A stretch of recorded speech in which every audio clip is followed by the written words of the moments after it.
Untuk mengetahui bagaimana proses evakuasi terkini di lokasi Pondok Pesantren Al-Khazini, sudah bergabung jurnalis Kompas TV Kika Madona dan juru kamera Andika Pratama.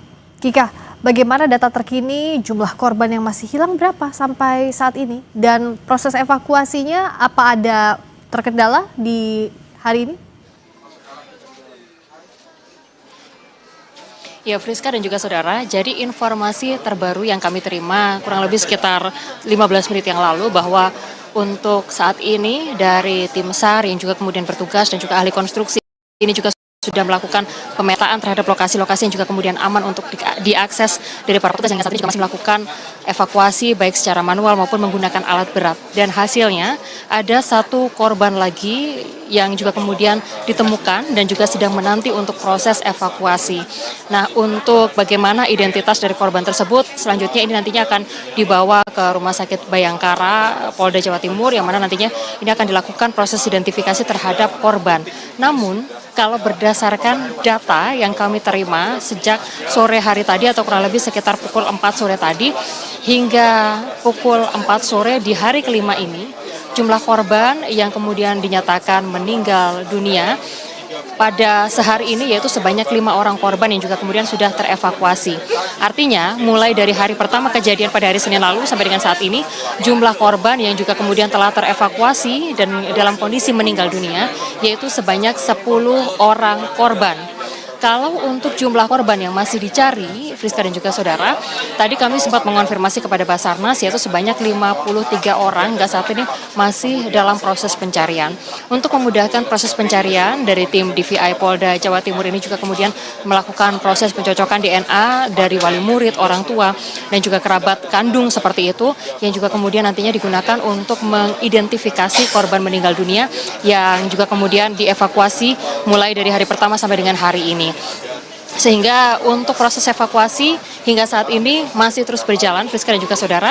Ada 2 metode yang juga kemudian dilakukan. Yang pertama adalah metode dengan menggunakan alat berat seperti itu. Lalu yang kedua ini adalah metode manual atau pencarian secara manual.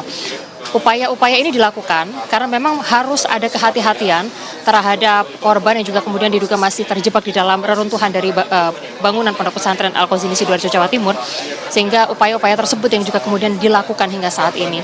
Sementara itu tadi sempat terjadi adu mulut cekcok seperti itu dari anggota keluarga korban yang meminta untuk kemudian dilibatkan langsung dalam proses evakuasi mencari anggota keluarga mereka di reruntuhan dari Pondok Pesantren Al-Khazini Sidoarjo, Jawa Timur. Ini diputuskan atau dicari jalan tengahnya seperti itu. Tadi juga kemudian telah disepakati oleh tim Basarnas dan juga kemudian dari ahli konstruksi yang juga kemudian memastikan keamanan dari lokasi kejadian, yang mana hanya 2 perwakilan keluarga saja yang diperbolehkan untuk masuk dan menyaksikan bagaimana proses evakuasi berlangsung sampai dengan pada malam hari ini. Jadi evakuasi dengan alat berat ini akan difungsikan atau dilakukan selama 24 jam selama sehari ini. Diharapkan untuk proses evakuasi ini bisa berjalan dengan lancar dan seluruh korban ini juga bisa terevakuasi seperti itu. Tadi kami juga sempat menanyakan terkait penemuan dari korban meninggal dunia yang juga kemudian telah terevakuasi dan juga teridentifikasi hingga saat ini.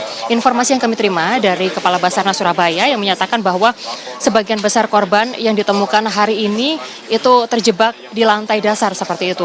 Baik itu di titik lokasi wudhu dan juga di titik lainnya yang juga tidak jauh dari lokasi tersebut. Sehingga hal ini juga kemudian menjadi bekal bagi para petugas dan juga tim SAR yang juga kemudian melakukan proses evakuasi dan juga pencarian terhadap korban.